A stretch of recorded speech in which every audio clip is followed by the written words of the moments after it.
milionário que pediu perdão num galpão. Foi assim que tudo começou, com um gesto que ninguém esperava e um silêncio que ricocheteou entre pilhas de papelão, luz fria e cheiro de plástico novo.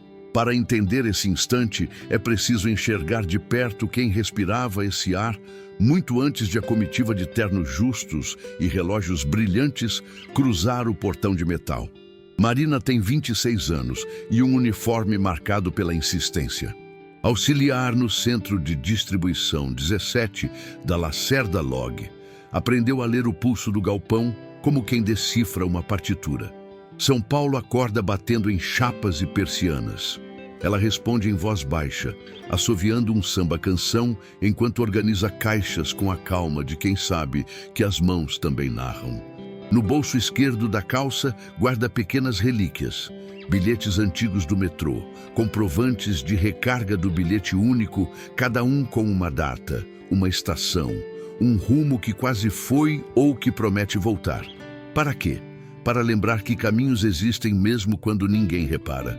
Mora em Itaquera com a avó, Dona Zuleide, cujo passo miúdo sustenta a casa, e com Caio, o irmão que ainda joga de adulto entre bicos e urgências. Na cozinha ferve arroz, um café coado em pano perfuma o azulejo gasto. Sobre a mesa, contas empilhadas, no ar, a risada de uma senhora que aprendeu a curar preocupações com chá de canela e conselho curto. Marina conhece o CD como outros conhecem um poema. Sabe a hora exata em que o sol fura a fresta do portão e estala a etiqueta do palete D12. Sabe que a pistola leitora falha quando a empilhadeira treme, que há um zumbido teimoso na lâmpada do corredor 4, que os paletes de produtos de higiene sempre chegam com um canto mastigado. Canta baixinho enquanto empilha e cada caixa parece entrar no compasso. O supervisor não gosta de música, mas engole o comentário quando confere a planilha e encontra o rastro de ordem que ela deixa. Do outro lado da cidade, numa torre com vidros que devolvem o céu como se fosse propriedade privada, Arthur Lacerda assina de caneta tinteiro. Não é pose, é promessa íntima. A tinta preta corre com a firmeza de quem precisou escrever grande para ser visto quando ninguém queria ler. Ele tem 39 anos, terno impecável, olheiras que corretivo nenhum disfarça. Dinheiro sim, mas também os restos de um menino que juntava moedas num pote para comprar caderno. Há hábitos que ele não troca. Toda manhã, antes de qualquer reunião, toma café coado que o motorista busca na mesma padoca de bairro onde a mãe trabalhou na feira. O sucesso no seu mundo anda de elevador. A memória, porém, sobe de escada. Naquele dia, Arthur decide descer ao chão onde as coisas pesam. Anuncia uma auditoria surpresa no CD17. Quer número limpo, rota clara, gente atenta. Poderia mandar qualquer diretor, mas algo chama o próprio dono a ir. Intuição ou a velha necessidade de lembrar de onde veio. No trajeto, a cidade passa como carrossel. Feiras, muros pintados, ônibus arrastando cabos invisíveis no céu. A mão esquerda segura a caneta como bússola. A direita abre um caderno de capa preta e anota rápido. Rotação, quebra, tempo ocioso, rota noturna. O galpão o recebe com cheiro de papelão úmido e um burburinho que vira rumor. Chefias endireitam a coluna. Auxiliares baixam o olhar. Câmeras há, mas ninguém confia que hoje estejam ligadas. O ponto vermelho do corredor 3 pisca como segredo. Chegam 2 auditores de tablet em punho, a contadora geral com expressão entre gentil e afiada, e o gerente local, que sorri como se sorri para a autoridade, com os lábios, não com os olhos. Marina silencia a música, ajusta a respiração. Visita de cima sempre traz pressa que não cabe nos corredores. O percurso começa por entre paletes. Arthur caminha medindo distâncias com os olhos. Pergunta pouco. Observa muito. O eco dos sapatos contrasta com o ranger do paleteiro que alguém esqueceu de lubrificar. Uma empilhadeira freia. A vibração faz tremer de leve a fileira de caixas de limpeza. Na tela de um leitor, uma sombra. O código não coincide 100% com o registro. Mínimo, fácil de passar batido. Mas Marina vê, porque já viu antes. Na noite anterior, o último caminhão chegou 15 minutos atrasado, com um motorista que não quis assinar a descarga. Naquele lote, uma etiqueta parecia igual às outras, mas o espaçamento entre o terceiro e o quarto dígito estava estranho, como molde forçado. Arthur interrompe o passo, o caderno volta a abrir. Ele pede os números. O gerente recita que o inventário fecha, a quebra está na meta, a saída foi otimizada. Marina ouve e, por um instante, pensa em ficar quieta. Não é seu lugar, não é seu turno, não é seu crachá. Mas a verdade, quando bate, pesa mais que hierarquia. Ela inspira. Aproxima-se com respeito. Fala com a mesma voz que usa para cantar, só que sem melodia. Clara, direta, sem afetação. Explica que no palete D12, fileira 3, há caixas cujo código bate no sistema, mas as etiquetas mostram um microespaçamento irregular entre o terceiro e o quarto dígito. Um detalhe que a impressora do CD não gera. Diz que percebeu ao organizar o lote e, por protocolo, separou uma amostra atrás do posto de controle. Não acusa, não aponta, apenas oferece um dado que pede verificação. O ar muda. Os auditores encaram as telas como se tivessem esquecido a senha. O gerente ensaia a risada seca. A contadora franze o senho, não por raiva, mas por cálculo. Arthur escuta, de verdade. Há homens que perguntam para se ouvir. Ele pergunta para aprender. Inclina-se sobre a etiqueta que Marina indica. Os dedos, acostumados a papel encorpado, tocam o papel fino de uma etiqueta mal nascida. É uma diferença mínima, quase um sussurro. A tinta correu um fio na borda e o corte não é limpo. Uma má impressão pode ser mero erro, ou uma porta. A câmera desta história, que não perdoa detalhe, fecha num zoom para o retângulo branco colado no papelão. A luz fria revela o relevo. No canto inferior, o 7 parece um que quis crescer demais. Com a discrição de quem sabe esperar, Marina descola outra etiqueta do mesmo lote. Guarda no bolso, junto dos bilhetes do metrô, como quem acrescenta mais um caminho ao mapa. Não é troféu, é pista. Pistas raramente chegam com sirene, preferem se esconder na rotina. Arthur anota de caneta D12, etiqueta, checar impressoras, lote noturno, motorista sem assinatura. Depois olha para Marina por um segundo, como quem encontra espelho onde não esperava. Há naquele olhar a lembrança da banca da mãe na feira. Gente que repara no miúdo porque o miúdo sustenta o grande. Ele não elogia, não expõe. Apenas concorda com a cabeça e pede que o lote seja separado para revisão. A comitiva anda, mas deixa um fio invisível ligando o palete D12 ao escritório da torre e a um passado que ainda não foi contado. Enquanto caminham, outras pequenas verdades aparecem. No corredor 4, um leitor atrasa 3 segundos a cada leitura. Alguém culpa a bateria, mas Marina sabe que isso começou há uma semana, no mesmo dia em que mudaram as rotas noturnas. Na doca dos fundos, uma câmera insiste em apontar para um ângulo cego. Ninguém corrige porque ninguém entra por ali. No livro da portaria, uma assinatura repete a mesma inclinação toda quarta-feira, como se uma mão automática desenhasse o gesto. Nada disso é prova. Tudo é contexto. E contexto, quando se alinha, vira destino. A auditoria avança e, com ela, o desconforto do gerente que sente as paredes virem meio centímetro para dentro a cada observação. Marina retorna ao seu ritmo. Organiza, confere, canta baixinho. Agora não é só música, é a forma de manter o pulso firme. Pensa em Dona Zuleide, que tem consulta à tarde e precisa caminhar devagar. Pensa em Caio, que prometeu chegar cedo com pão quentinho.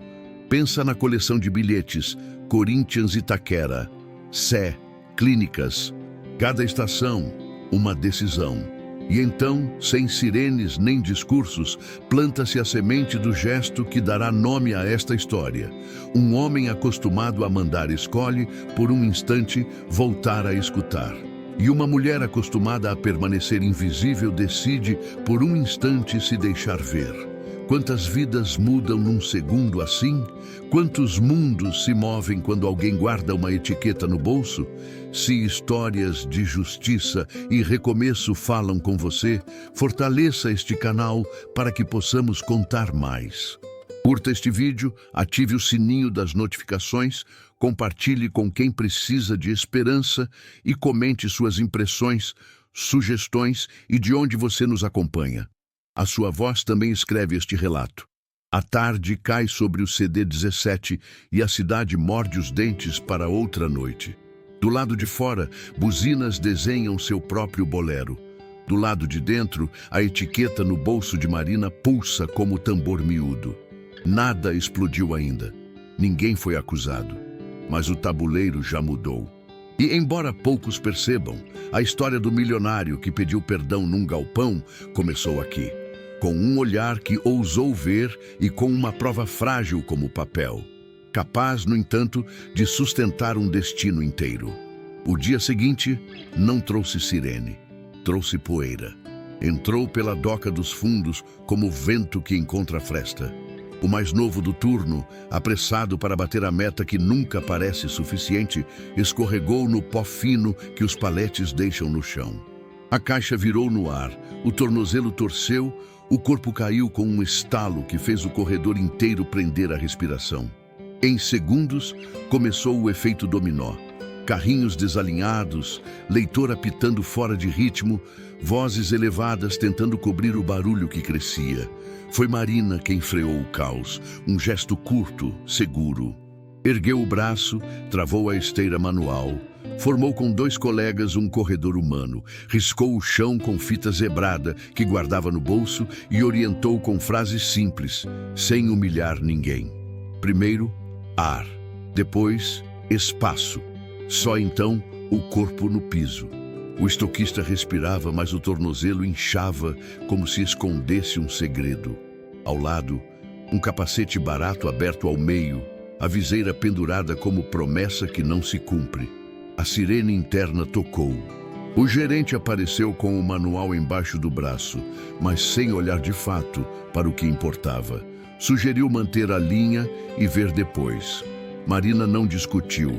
Mostrou o capacete rachado e apontou a etiqueta do lote recém-chegado, aquela família de códigos que, na noite anterior, já exibira uma pequena mentira no espaçamento. Pediu enfermaria, gelo e suspensão imediata da operação naquele corredor até avaliação de segurança. Não foi heroísmo, foi lógica de quem sabe que vida não cabe em planilha. Quando o barulho baixou, o CD-17 parecia um animal ferido, tentando se recompor. Horas mais tarde, com o funcionário a caminho do atendimento e a linha retomando devagar, Arthur voltou. Não mandou recado, não se escondeu atrás de assessor. Voltou ele, com a mesma caneta tinteiro, a mesma sombra sob os olhos e o caderno de capa preta, agora aberto numa página que dizia EPI, urgência. Agradeceu a frieza que evitou tragédia maior. Ofereceu um bônus imediato. A vida, porém, já havia ensinado Marina a reconhecer o brilho das soluções que só limpam a superfície. Ela recusou. Pediu outra coisa. Capacetes decentes para todos, óculos que não estilhaçam ao primeiro impacto, luvas que protegem de verdade. Nada de prêmios isolados que viram boato no refeitório. Política clara, verba realocada, prazo público. O pedido não veio com raiva, veio com cuidado. Arthur ouviu de novo. Ouviu o silêncio depois da recusa ao dinheiro e anotou. Substituir EPI, auditar fornecedor, prazo 10 dias. Ao lado, o gerente sorriu com os lábios e fechou o punho dentro do bolso. Um gesto pequeno demais para olhos distraídos. A noite caiu e do alto da torre, relatórios se multiplicaram como se a tinta administrasse urgências. Arthur fechou o escritório tarde, deixou o caderno no banco do carona, pediu ao motorista um desvio por ruas velhas conhecidas. Em casa, encontrou um silêncio caro, desses que ecoam em corredores longos. O capacete partido, a etiqueta com espaçamento irregular, o pedido por segurança ficaram sentados à mesa. Ele pegou o celular e gravou um áudio curto. Não tinha tom de chefe, nem promessa de desempenho. Era a gratidão simples que dizia que aquele dia abrira uma janela que ele nem sabia estar fechada. O arquivo saiu como segredo que pede testemunha. Marina ouviu o áudio sentada no degrau da porta, enquanto Dona Zuleide esquentava a água e Caio chegava com sacola de pão francês que já perfumava a cozinha. O bairro fez seu próprio coro, televisores desafinados, cachorros comentando o movimento, um pagode distante saindo de algum quintal. O agradecimento soou humano, distante do vocabulário de metas que costuma vestir conversa de cima. Dizia, com poucas palavras, que ela o fizera ver o que não via. Marina repetiu. Guardou o celular no bolso. A resposta não veio, ainda não. Às vezes, o que muda uma vida não é o que se diz, mas o tempo que se leva para responder. Na rua, uma moto reduziu em frente ao portão, olhou de soslaio e seguiu. Quase nada, quase tudo. Na manhã seguinte, Marina voltou ao galpão com a serenidade de quem alinha o corpo antes da batalha. Havia cartazes improvisados, um aviso de revisão de segurança em curso e um murmúrio que escorria pelos corredores. Perto do meio-dia, um recado diferente. Arthur sugeriu um café fora do circuito corporativo. Não sala de vidro, não restaurante de reserva, uma lanchonete em Santa Cecília, mesas de metal que balançam quando alguém esbarra o cotovelo, chapa chiando, rádio AM contando de um jogo antigo. Lugar onde segredos de gente grande costumam virar humanos. Sentaram afastados do fluxo, diante de azulejos com falhas que pareciam mapas. O primeiro minuto foi o mais difícil. Encontro improvável entre mundos exige ajuste de temperatura. Arthur não falou de números. Falou do peso nas pálpebras que relatório nenhum apaga. De um pai que confundia lealdade com obediência, que pedia silêncio em vez de pensamento, que trocava firmeza por medo. Disse que o sucesso às vezes veste erro antigo com tecido caro. Marina não respondeu com conselho. Devolveu verdade. Contou do o que vão dizer que persegue mulheres como ela quando alguém de cima se aproxima. Do irmão que não aguenta mais entrevista que promete e não liga. Da avó que se preocupa com as contas enquanto reza por saúde. Disse que, se um dia sua voz ganhasse microfone, queria usá-lo para pedir bota que não escorrega em chão de pó, não para posar com certificado. Entre um pão na chapa e outro, o fio invisível que os ligara no CD-17 ganhou contorno. Não havia romance ali ainda. Havia confiança nascendo do único jeito que dura. Devagar, com espaço para hesitar. Arthur contou que já acionara a revisão do contrato de EPI, citou datas, pediu ao jurídico cruzar o fornecedor com mudanças de rota e flutuação de merma. Marina fez o que sempre faz. Ofereceu detalhe que ninguém anotaria sem ter a mão na caixa. Lembrou do leitor que atrasa 3 segundos desde a semana passada, da câmera insistindo no ângulo cego, do caminhão noturno que chega 15 minutos depois com motorista novo toda quarta. Não acusou. Conectou pontos. O mapa começou a existir, mesmo borrado. O desconforto não sumiu, faz parte da honestidade. Em alguns momentos, nenhum dos dois sabia onde apoiar as mãos. O barulho da chapa cobriu silêncios que, em outro cenário, seriam constrangimento. Ali, eram só respirações. Na saída, a rua respirou junto. Um vento leve ergueu um panfleto no chão. O celular de Marina vibrou. Notificação banal, tão banal quanto as coisas que disfarçam enredo. Entre elas, uma linha que fisgava. Áudio encaminhado. Não o dela, o dele. Talvez sistema, talvez engano, talvez nada. A dúvida ficou no fundo do bolso. ao lado dos bilhetes do metrô e da etiqueta que dizia mais do que parecia. Se esta história de coragem no cotidiano e mudanças que começam por um gesto faz sentido para você, ajude a mantê-la viva. Curta este vídeo, ative o sininho das notificações para acompanhar os próximos capítulos. Compartilhe com quem precisa de esperança concreta e deixe nos comentários suas impressões, sugestões e de onde você fala. A sua participação sustenta este projeto tanto quanto qualquer roteiro. Ao se despedirem, a lanchonete voltou ao ritmo de sempre, panelas cantando, garçons cruzando como em coreografia antiga. Arthur retornou à torre com um caderno mais pesado e uma pergunta empurrando o peito por dentro. Marina voltou ao CD17 com a sensação de ter entrado num corredor novo, sem placas. No bolso, a etiqueta guardada. No ar, uma promessa que ainda não sabe dizer seu nome. E em algum ponto entre Santa Cecília e Itaquera, uma história começou a dobrar esquinas, como fazem as histórias que cedo ou tarde cobram a conta de quem confunde lealdade com obediência. O boato não nasceu num corredor, nasceu num pixel. Uma foto tremida, um copo de café, duas silhuetas reconhecíveis para quem quer acreditar. O RH recebeu por e-mail anônimo com assunto alarmista e anexo repetido como eco. A lanchonete de Santa Cecília, uma noite qualquer. A mesa ainda brilhando de gordura sob o neon. A imagem trazia um detalhe que parecia ruído. Um relógio digital ao fundo marcando a hora. E no vidro, o reflexo curvado de uma Fiorino com o logotipo da empresa. Foi o suficiente para acender protocolos. Bastou para transformar um encontro prudente em dossiê. Enquanto o e-mail subia a escada hierárquica, o galpão fez o que galpões fazem quando farejam sangue na água. Falou. Não precisou de prova. Bastou a vontade de ter uma versão que aliviasse frustrações. Subiu por ser bonita. Entrou pela porta pequena e já quer mandar. Por isso exige mudança. Por isso cala o gerente. Ninguém disse o nome. Não foi preciso. Marina continuou arrumando caixas e respirando fundo entre uma leitura e outra, como quem aprende a se mover debaixo d'água. Sabia que boato deixa uma salmoura na pele. Sabia também que o silêncio certo vale mais que 10 réplicas na hora errada. No fim do turno, protocolou por escrito um pedido que sussurro nenhum distorceria.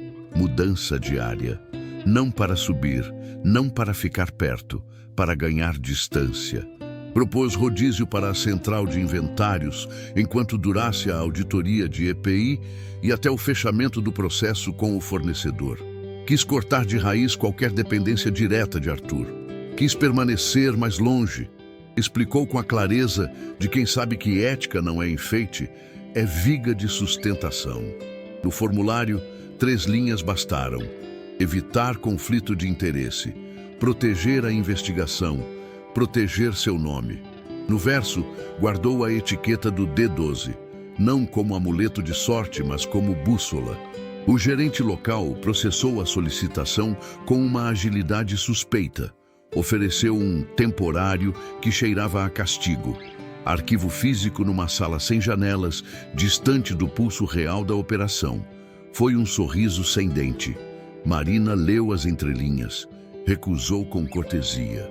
Reiterou a central de inventários, turno da manhã que não cruzasse com as rotas noturnas em revisão, acesso aos registros que já vinha rastreando. Sustentou com fatos. Perícia em discrepâncias, lista de incidentes, leitor atrasando 3 segundos, câmera apontada para o ponto cego. Não pediu favor, pediu trabalho útil. O boato, porém, já tinha sua própria rota noturna. Arthur recebeu a cópia do pedido quando o e-mail do RH ainda procurava cadeira. Em vez de telefonar, escolheu outra via: transparência radical. Abriu o caderno e escreveu uma confissão profissional rara no seu nível. A vontade de conhecer uma funcionária, as medidas para evitar qualquer influência indevida, a necessidade de um terceiro vigiando cada decisão que tocasse o nome de Marina. Foi ao conselho, com exposição simples e cortante. Não pediu indulgência, pediu regra. Auto-excluiu-se por escrito de tudo que a envolvesse, de transferências a avaliações, de bônus a horários. Firmou e deixou a tinta secar como quem deixa curar um corte. Houve olhares que bateram na borda da mesa. Conselheiros sentiram cheiro de crise, outros de oportunidade. O jurídico propôs um processo de ética com auditor externo, trilha completa de quem soube o que, quando e por qual canal. Arthur assentiu. Aceitou perder voz dentro do perímetro. Aceitou o custo simbólico de ocupar menos espaço para que os fatos ocupassem mais. Não era declaração de amor, era contenção. Um muro erguido a tempo para que, se o fogo chegasse, não encontrasse madeira seca. Mas o fogo pegou primeiro nos celulares. Um micro-influenciador faminto por pauta e treinado na indignação encaixou a história em stories, com a hashtag que virou espada. Ishno não é, amor é abuso. O enredo cabia perfeito em 3 telas. Ele poderoso, ela funcionária, foto à distância, copo de café, legenda escrita por décadas de abusos reais pedindo reparação. Não importou que ali houvesse gente tentando fazer o certo pelo caminho mais difícil. Importou a trama que o público reconhecia sem esforço. Acendido, o roteiro não perguntou por nuances. As mensagens chegaram a Marina como pedras embrulhadas em DM. Interesseira, vendida, caroneira. Vieram também vozes pedindo calma, pedindo prova, lembrando seu trabalho no CD, o aviso a tempo, o pedido por EPI de verdade. Mas o barulho grita mais alto que a razão. Numa noite, quando Dona Zuleide subiu com passo miúdo à laje para estender um lençol e tomar ar, encontrou Marina olhando a cidade como se encara um mar antes da tormenta. Não falaram muito, choraram o necessário. A avó segurou sua nuca com uma mão pequena e firme. O vento da Zona Leste fez vibrar uma antena próxima e por um segundo pareceu que São Paulo respirava junto. Embaixo, o bairro manteve a coreografia. Motos desencontradas, uma bola escapando da viela, risadas de quintal, um pagode que deu ritmo à dor para que pesasse menos.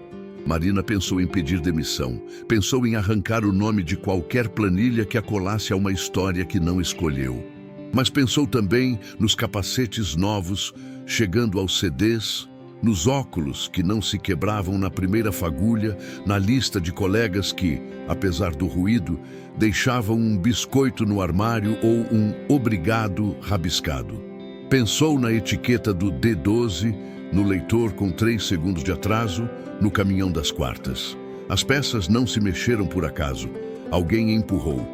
No Itaim, Arthur apagou a cobertura inteira e deixou a cidade fazer o ruído que seus pensamentos não conseguiam.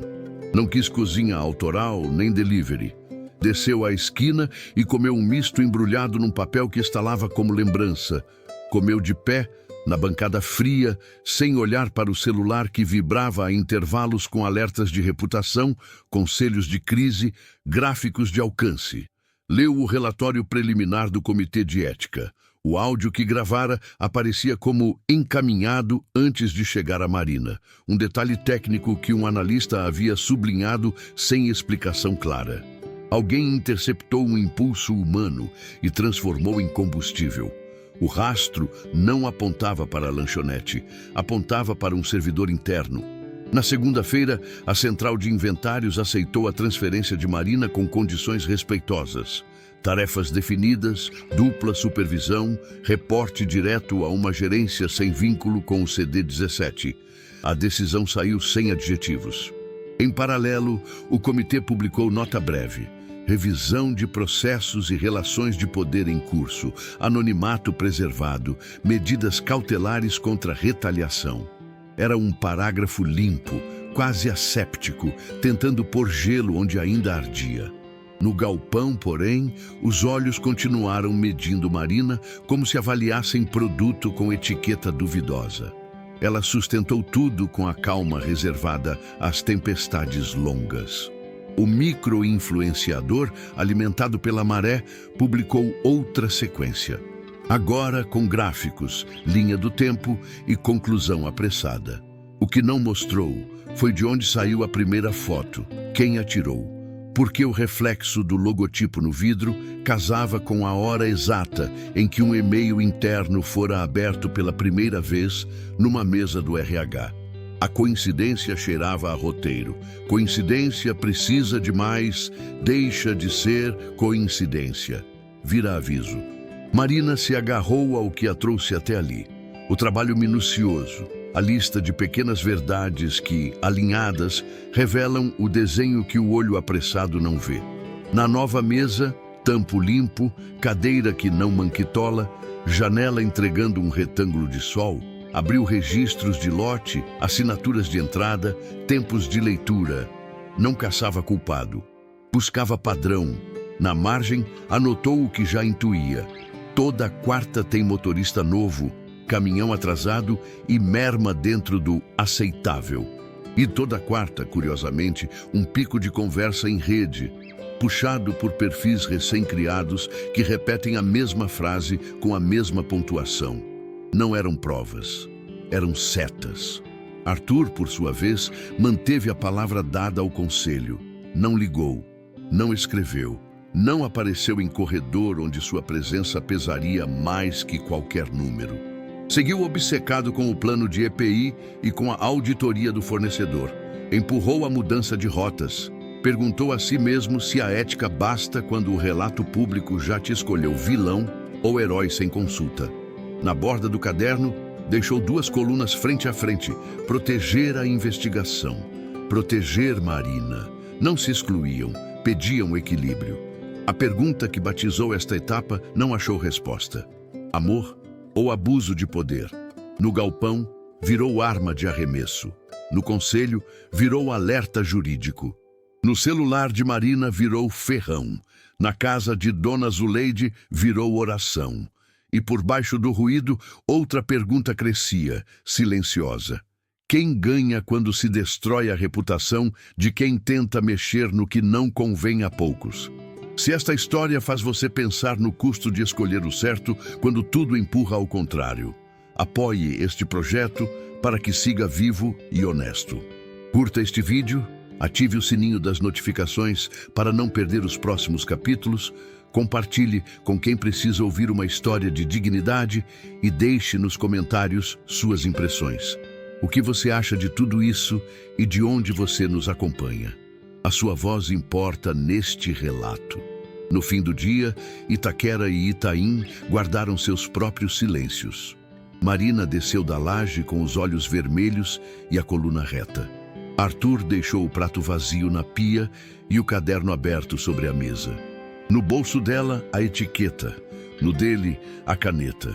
2 objetos pequenos segurando a tensão de uma história que, mais que romance ou escândalo, começava a parecer uma disputa pelo sentido da palavra poder. A cena não pediu licença. Entrou como um feixe de luz sobre um lanche de pernil, um brilho de gordura sob a noite úmida de terça-feira, pouco depois das 9. Marina saíra da central de inventários mais tarde que o normal, depois de cruzar relatórios com a auditoria de EPI. Arthur, voltando de uma reunião com fornecedores, escolheu outra vez a lanchonete de Santa Cecília por um motivo simples. Ali, o ruído protege o que as palavras ainda não conseguem dizer. Não houve mãos dadas, não houve carícia. Houve um mesmo prato dividido para não esticar a visita, um guardanapo rasgado ao meio e uma conversa que encostava só de leve no pessoal. Rotas, capacetes, tempos, a teimosia das quartas-feiras. Bastou isso para que um celular, por trás do vidro, capturasse o que precisava. 2 cadeirinhas de metal, o reflexo curvado de um logo na janela, um ângulo que transformava proximidade em intimidade. A foto explodiu no X com uma legenda que parecia pronta antes mesmo do clique. Milionário compra silêncio. O fio que veio depois costurou dados espalhados a opiniões categóricas. Em minutos, a hashtag Nas não é amor é abuso se somou a outra, perfeita para incendiar a conversa. Aziz Lacerda Log. As menções à marca viraram parede de eco. O índice de sentimento negativo despencou e o comercial ligou com a ansiedade de quem ouve vidro estalar. 3 clientes corporativos suspenderam campanhas. A equipe de reputação acionou manuais que soam como anestesia quando a dor é pública. No galpão, cada notificação nova caía como pó fino sobre as caixas, invisível no começo, sufocante com o tempo. O conselho se reuniu naquela mesma noite, com uma urgência que não admite nuance. Houve apresentações de crise, gráficos de tendência, mapas de calor. A discussão tratou menos do verdadeiro e mais do visível. A conclusão, redigida em administrativo, mas com lâmina de ultimato, chegou limpa e fria. Ou Arthur se separava publicamente de Marina. Comunicado, distância, renúncia a qualquer decisão que a tocasse. Ou seria convocada votação extraordinária para destituí-lo da direção. Pareciam 2 portas. Em ambas, alguém perdia mais que um cargo. Arthur ouviu tudo, cotovelo na mesa e olhos num canto do caderno. O corpo conheceu a tentação de escolher a saída que apaga incêndio a qualquer custo. Então disse o que ninguém esperava. Não pediu para arquivar, não buscou acordo de bastidor, sugeriu o impensável, uma assembleia aberta com pessoal de chão e lideranças intermediárias, sem imprensa e com mediação externa, para expor com rastreabilidade cada decisão, cada e-mail, cada mudança desde a etiqueta mal impressa até o plano de EPI, e submeter-se a um voto de confiança interno que obrigasse o conselho a acatar o resultado. Acrescentou que, se perdesse o voto, cederia temporariamente as funções executivas a um interino escolhido pelo próprio conselho e colocaria suas ações com direito a voto em um fideicomisso cego até o fim da investigação ética. Não era gesto romântico. Era risco calculado para devolver o centro a quem carrega a empresa com as mãos. Olharam para ele como se encara uma trinca em parede recém-pintada. O jurídico pediu o intervalo. Alguém mastigou a palavra precedente. A reunião foi suspensa para a manhã seguinte, com o ar pesado de moeda girando no ar. Corte em preto. Enquanto esse corte respirava, Marina escrevia. Não discursos, não defesa. 2 páginas, frases secas, um vinco que doía no dedo. Entendeu que seu nome virara alavanca alheia, útil a quem prefere escândalo para desviar o foco do que realmente incomoda. O fornecedor em auditoria, as rotas com atrasos cirúrgicos, as quartas-feiras que não são acaso. A carta não falava de amor nem de heróis. Falava de responsabilidade, dizia, numa frase que abria e fechava a ferida, que se seu nome custava um cargo, então que apagassem seu nome do tabuleiro.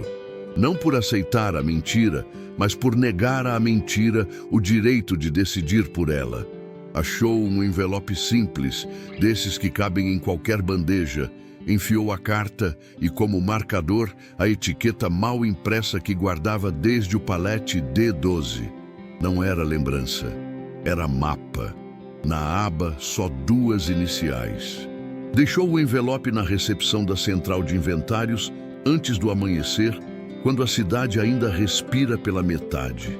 Foi a pé até o metrô, com a certeza áspera de quem escolhe uma distância que dói. Trocou de linha, trocou de plataforma, trocou de vagão, quando o instinto avisou que havia olhos demais nas suas costas. Decidiu não vê-lo mais, por enquanto. Não como castigo nem renúncia, mas como única forma de proteger um trabalho que começara muito antes da Câmara decidir qual seria a história oficial. A marca seguia em queda. O micro-influenciador transformou a nova foto em gasolina para mais um dia de fúria. Nos corredores do CD17, multiplicaram-se as versões pequenas da grande acusação. Meio sorriso de canto, um desenho sujo no guardanapo do refeitório, uma porta batida 1 segundo antes de ela passar. No meio do barulho, chegaram os capacetes novos, chegaram os óculos, chegaram luvas que não rasgavam no primeiro serviço. Chegou também um protocolo remodelado para recebimento de caminhões, com dupla checagem às quartas. Não eram vitórias limpas, eram primeiras pedras.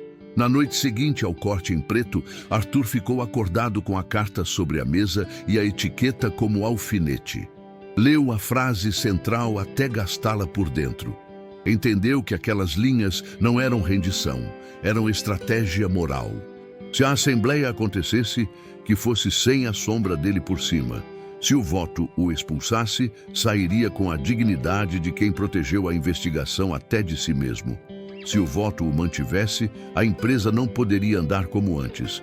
Rotas auditadas com dentes, fornecedores contra a luz, câmeras corrigidas e, acima de tudo, decisões transparentes, mesmo quando doessem. Os telefones continuaram a vibrar como se a cidade tivesse febre.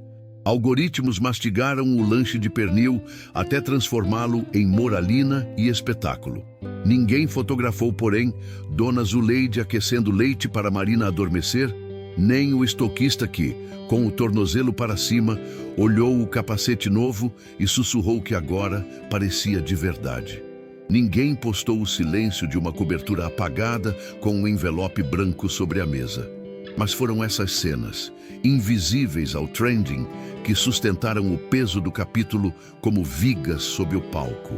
Se esta história mexe com você e merece continuar com a mesma honestidade, apoie este canal, curta este vídeo, ative o sininho das notificações, compartilhe com quem precisa ouvir uma história de dignidade e deixe nos comentários suas impressões e de onde você nos acompanha. Cada comentário ajuda mais gente a encontrar este relato e, quem sabe, um pouco de força no meio do barulho. A carta ficou no lugar. A assembleia dependia de um e-mail e a cidade se preparou para outra quarta-feira. Na esquina de tudo, uma etiqueta mal impressa separava duas páginas, a do boato que exigia sacrifícios e a da verdade que pedia tempo. A escolha de Marina traçou uma linha. Do outro lado, o conselho afiava a sua. O próximo movimento não seria privado.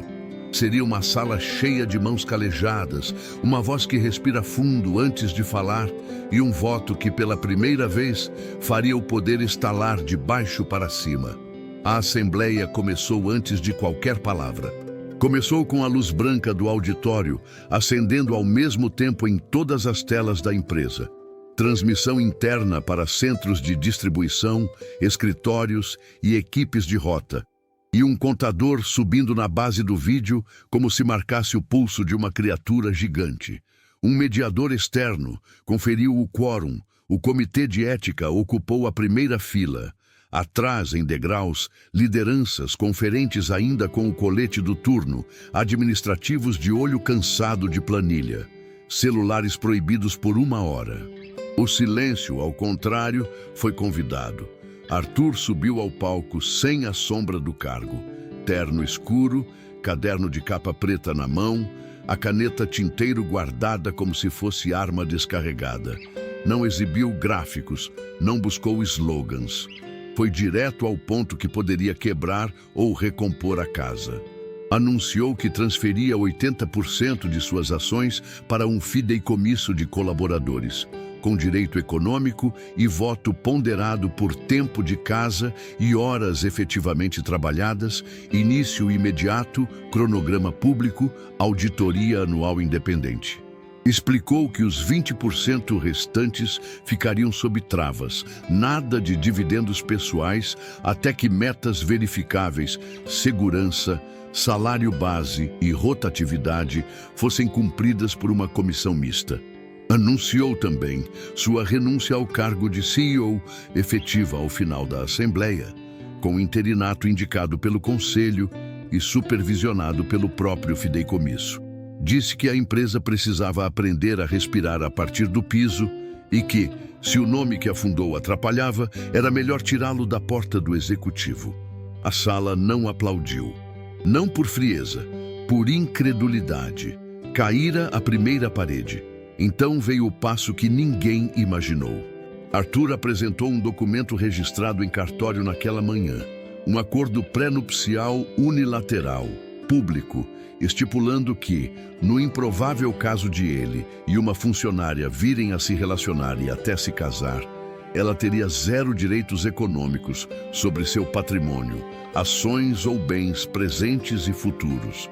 Não era frieza, era amputar, pela raiz, o incentivo material que alimentava boatos e manchetes. Um corte limpo para que o sentimento, se algum dia existisse, não arrastasse a empresa a um tribunal de vantagens. O auditório ficou mudo. Não era romantização, era cirurgia ética. Pediu ao mediador que ativasse a segunda câmera. Surgiu na tela um quadro simples, madeira clara, vidro sem reflexo. Arthur segurou com as 2 mãos algo que pesava mais por dentro do que por fora. Uma folha branca, tipografia humilde. No alto, a caneta escrevia um título: Carta do CD 17. Embaixo, a frase que mudara o desenho da sua cabeça meses antes, quando ninguém falava de etiqueta mal impressa nem de quartas-feiras suspeitas. Produtividade sem dignidade é quebra em câmera lenta. Assinada por uma única inicial, M. A carta chegara ao escaninho físico da sede, sem remetente, sem rancor, com 3 exemplos concretos de pequenas humilhações que não aparecem nos relatórios. Luva que corta, relógio que exige o impossível, câmera mirando o lugar errado. Arthur contou que aquele papel o obrigara a olhar de novo para onde um dia já havia olhado e que desde então carregava o quadro como bússola privada. Disse em voz reta que não sabia quem era M e nunca tentara descobrir. Lá no fundo, atrás de uma fileira de coletes refletivos, uma mão tremeu antes de subir. Não foi estouro, foi ascensão pequena e firme. O mediador olhou para lá e esperou, zelando pela neutralidade. A câmera interna levou 1 segundo para encontrá-la. Quando a imagem chegou às telas dos CDs de Osasco, Guarulhos, Vila Leopoldina, a cidade inteira viu Marina em pé, os dedos presos ao encosto da cadeira como a uma âncora. Ela não buscou centro, não buscou efeito. Respirou. Só então deixou a frase sair. Fui eu quem escreveu. Nada além disso. Bastou. O primeiro aplauso veio tímido, pedindo licença. Depois outro. E outro. Operadores bateram de leve nas coxas. Administrativos esqueceram por instantes o peso do terno. Alguém de segurança do trabalho, mãos enormes, capacete novo, levantou sem olhar para os lados e empurrou a sala com o exemplo do corpo. Não aplaudiam uma história de amor. Aplaudiam o poder por uma vez, nivelado antes de qualquer outro nome. Arthur ouviu de pé, um passo atrás do foco, ombros calmos. Não procurou o olhar de Marina. Não fez gesto que pudesse soar como homenagem ou posse. Pediu que constasse em ata o que acabara de acontecer e devolveu a palavra ao mediador para o procedimento de voto. Primeiro, ratificar ou rejeitar o fideicomisso. Segundo, aceitar ou não sua renúncia e o interinato proposto. Terceiro, aprovar medidas imediatas em segurança, rotas e auditoria do fornecedor sob suspeita. A assembleia não era teatro, era leme. Nos CDs conectados, a oscilação do sinal sumiu e voltou nítida, como se a infraestrutura também respirasse. No CD 17, alguém deixou uma etiqueta velha sobre o armário de Marina com uma seta desenhada à mão, apontando para dignidade. Na central de inventários, uma gerência passou em frente à mesa vazia dela e, sem bilhete, alinhou 2 cadeiras idênticas na mesma altura. Do outro lado da cidade, diante de um telão com atraso de segundos, o micro-influenciador procurou uma narrativa e, pela primeira vez, não a encontrou tão fácil. O milionário que deixou de ser não cabia na sua fórmula de escândalo instantâneo. A reação do conselho foi menos ruidosa. Inquietação com o precedente, cautela jurídica, contas que já não fechavam com a matemática antiga do poder concentrado. Mas a sala, de pé, cobrava outra contabilidade, a da confiança. O mediador chamou a votação. Os resultados subiram sem pirotecnia para não virarem espetáculo. Aprovação ampla do fideicomisso, aceitação da renúncia executiva, também por maioria, com o interinato submetido à prestação de contas trimestral ao comitê misto. Pacote de medidas urgentes em segurança e logística, aprovado quase por unanimidade. O auditório não explodiu, exalou, como quem solta um nó antigo. Marina sentou de novo com uma calma nova, sabendo que dizer eu teve menos a ver com ela e mais com quem estava atrás. O estoquista de tornozelo enfaixado, Dona Zuleide dobrando um cobertor, Caio chegando com pão quente, dedos anônimos que movem o mundo sem aparecer no rodapé. Não pensou em promessas, pensou em trabalho, quartas com dupla verificação, leitores sem atraso de 3 segundos, câmeras que parassem de mirar o ponto cego. Por um segundo, lembrou da carta no envelope pedindo "apaguem meu nome" e da etiqueta mal impressa servindo de marcador. O gesto continuava valendo, não como rendição, mas como lembrança. Se o amor um dia chegasse, não podia ser moeda de troca de nada. Arthur desceu do palco com uma solidão diferente, sem cobertura acesa, sem brilho para lixar a aresta. Parou para entregar o quadro ao arquivo histórico inaugurado naquele dia. Uma sala simples, onde a empresa guardaria documentos que lembrassem por que as regras existem. Pediu cópia certificada para pendurar em qualquer sala para onde fosse mandado, após o passo de lado. Na saída, nada de corredor polonês de palmas. Houve mãos normais, uma a uma, pousando no ombro como se saúdam os que decidem caminhar com os demais. Se este capítulo te tocou e você quer que ele alcance mais gente sem perder a honestidade, apoie este canal, curta este vídeo, ative o sininho das notificações, compartilhe com quem precisa ouvir uma história de dignidade e conte nos comentários suas impressões. O que achou desta reviravolta e de onde você fala? A sua voz também move este enredo. A transmissão encerrou em tela preta que não prometia finais rápidos. As mãos voltaram às tarefas com uma gravidade que não pesava, apenas ordenava. Em algum lugar de Itaquera, uma carta emoldurada deixou de ser segredo. E num ponto exato entre justiça e esperança, a história girou sem pedir licença, para que o poder deixasse de ser teto e pudesse, enfim, virar chão compartilhado. O silêncio não chegou de uma vez. Veio feito neblina de madrugada, grudando nas cortinas, nos horários, na maneira de dizer até logo sem promessas. 3 meses sem se ver. 3 meses em que cada um reaprendeu a respirar sozinho, como se os pulmões tivessem memória própria. À noite, Marina realizou um desejo que sempre adiou. Matriculou-se em administração com uma bolsa do fideicomisso dos colaboradores. Não dele, de todos. Saindo da central de inventários, atravessava a cidade de metrô com um caderno quadriculado, anotações apertadas e um marca-texto que sublinhava palavras que, de repente, pesavam na sua própria história. Processos, dignidade, custo invisível da rotatividade. A sala cheirava a canetão e café solúvel. A professora falava em fluxos e Marina via os corredores do CD17, o leitor que atrasava 3 segundos a quarta-feira do motorista novo. Aprendia e, enquanto aprendia, acendia-se uma lâmpada. Saber nomear também é saber defender.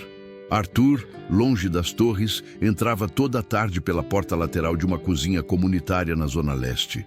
Apresentaram-no como voluntário e ele aceitou, entendendo que sua fama ocupava menos espaço ali do que o vapor que subia das panelas. Na primeira semana, lavou hortaliças. Na segunda, descascou cenouras. Na terceira, ganhou tábua e faca para cortar cebola. E primeira leva o fez chorar com honestidade, que não vinha só do ácido. A segunda também.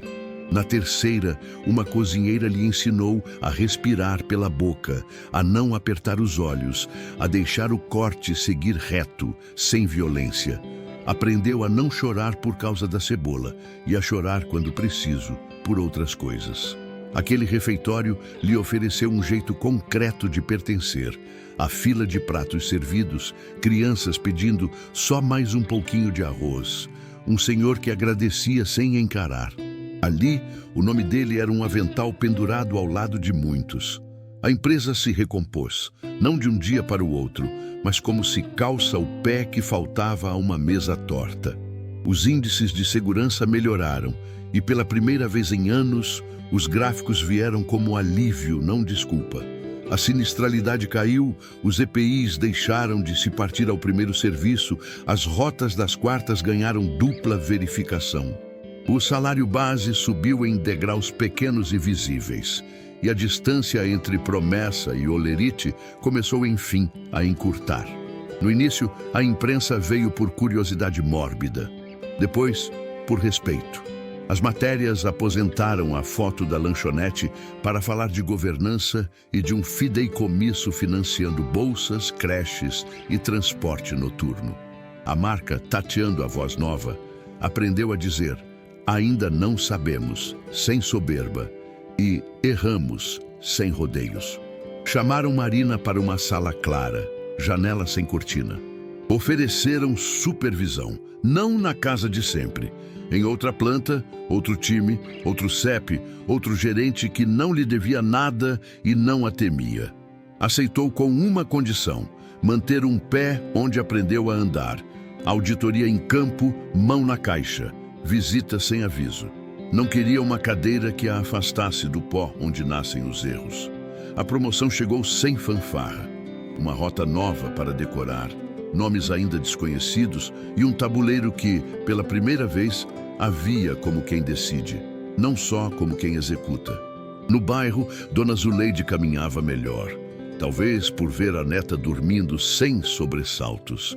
Caio fechou um contrato de 3 meses num galpão que cobra pontualidade e paga em dia. Voltou para casa com a mão realmente suja de graxa e um sorriso que lembrou a Marina os tempos em que acreditavam que o mundo podia caber no quintal. O conferente que torceu o tornozelo regressou com capacete novo e uma história dita em voz baixa. A dor dói menos quando alguém te chama pelo nome e não pelo número do crachá. A cidade seguiu sua coreografia até que, numa tarde, o acaso resolveu trabalhar. Linha 3 vermelha, Estação República. O ar cheirava a metal quente e negociação de ambulante. Marina segurava um livro sublinhado, Organização do Trabalho e Cuidado Humano, e uma mochila pequena. Arthur descia a escada com o bilhete único na mão. Já não havia motorista. Havia cortes voluntários, rotinas novas, viagens sem bolha. Eles se viram antes que o cérebro pusesse nome. Não tocou música alguma, só o ruído dos trens, o anúncio pelo alto-falante, o baque surdo de uma porta que não fechou direito. Oi, disse ele. Oi, disse ela. 2 sílabas e tudo o que não cabia por trás. Caminharam lado a lado pelo corredor de ligação, nem rápido nem devagar, marcando um compasso que o metrô reconheceu como seu. Falaram do que se fala quando não se quer furar a película do frágil. Como iam as aulas da noite, quantos turnos ele pegara na cozinha, se as quartas ainda davam trabalho às rotas, se a avó estava bem, se Caio encontrara enfim um chefe que não gritasse. Não tocaram no escândalo, nem na carta, nem na etiqueta do D12, que mesmo assim parecia pulsar no bolso da memória. Entraram no vagão e seguiram uma estação juntos até Santa Cecília sem se encostar, deixando espaço. Subiram a rua. A tarde entregou o mesmo sol aos dois. O silêncio não foi incômodo, sustentou. Então veio a pergunta, como uma canção conhecida com letra nova. Não era vamos nos ver? Não era voltamos à lanchonete? Era outra coisa, nascida de respeito e de linhas bem traçadas. Um café, como 2 vizinhos? Não havia promessa escondida, nem cláusula implícita, nem um nós apressado. Só a possibilidade certa, no tempo certo. Marina assentiu com uma certeza tranquila. Como dois vizinhos, repetiu como quem prova a frase em voz alta para garantir que não arranha. Caminharam uma quadra até um lugar pequeno de luz morna e mesas que sabem escutar. Pediram 2 cafés sem sobrenome. O dele com canela, porque ainda lembrava o mercado onde a mãe trabalhou. O dela puro, porque gosta de saber o gosto do grão sem maquiagem. Falaram de livros, do truque para a cebola não arder, de como a empresa resolveu pendurar em cada planta uma cópia da carta do CD 17, como lembrete diário. Fizeram planos pequenos, os únicos que não exigem juramento. Compartilhar anotações, se cruzar num voluntariado no fim do mês, visitar trimestralmente as rotas de quarta para garantir que a vigilância não dorme. A ética sentada com eles não era polícia, era território. Uma mesa onde cada gesto lembra por que se sentam. Na despedida, ninguém esticou o instante além do que devia. Entenderam que cura não é atalho, é caminho longo, às vezes de metrô, às vezes em silêncio, sempre olhando para frente. Se esta história de segundas chances, dignidade e equilíbrio fala com você, ajude-a a alcançar mais gente. Curta este vídeo, ative o sininho das notificações para acompanhar os próximos capítulos, compartilhe com quem precisa ouvir uma história de esperança concreta e deixe nos comentários suas impressões, sugestões e de onde você nos assiste. A sua voz sustenta este relato. Naquela noite, em casas diferentes, prepararam o dia seguinte com uma calma nova. Marina deixou marcadores sobre a mesa e colou no refrigerador um horário de estudos. Arthur dobrou em 4 uma receita de sopa e a colocou no bolso, ao lado do bilhete único. Não havia certezas de amor. Havia, sim, um chão nivelado. E o acordo silencioso de, se um dia se escolherem, fazer isso num lugar onde o poder não distorce, onde um café pode ser apenas um café entre vizinhos.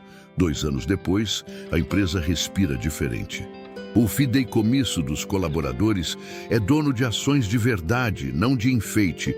A cada trimestre, a participação nos resultados chega com critérios transparentes, assinatura de quem responde e números que fazem sentido. Segurança deixou de ser promessa e virou piso. As quartas-feiras pararam de ser enigma. Dupla checagem, câmeras bem ajustadas, auditorias que mordem. Em cada unidade, uma cópia da carta do CD 17, não como relíquia, mas como bússola diária. A imprensa aposentou o sensacionalismo, aprendeu a escrever respeito, sem aspas. Marina coordena cultura e comunidade, desenha bolsas de estudo, salas de amamentação, rotas seguras, rodas de escuta.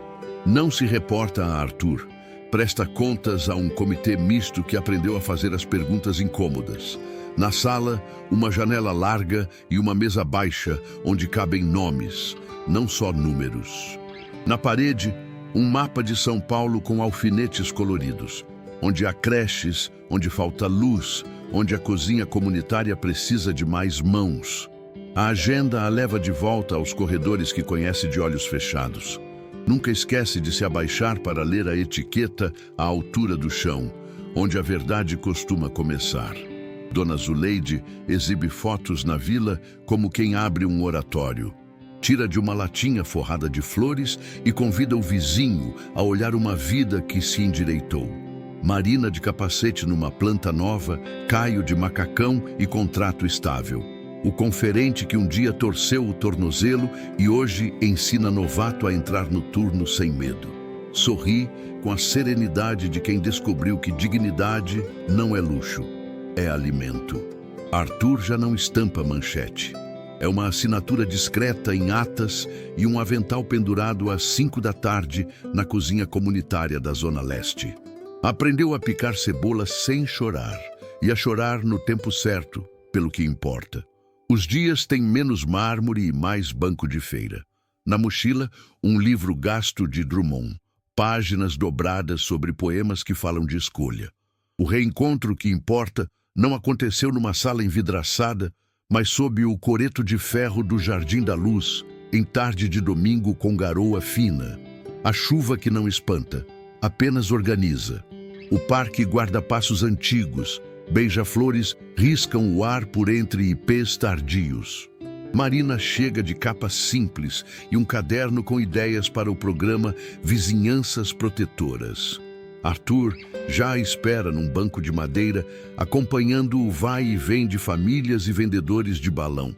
Não há discurso, há um silêncio que sustenta. Do bolso, ele tira um marcador de página. A etiqueta mal impressa que um dia foi pista e agora vive dentro do Drummond, lembrando a fenda por onde entrou luz. Sem solenidade, abre o livro num poema que fala sobre escolher de olhos abertos. Não promete riqueza, não promete atalho. Faz a pergunta que cabe num bolso sem fazer barulho. É possível se escolher sem dívida, sem sombra, sem palco? A gente se escolhe sem atalhos? A resposta dispensa fanfarra.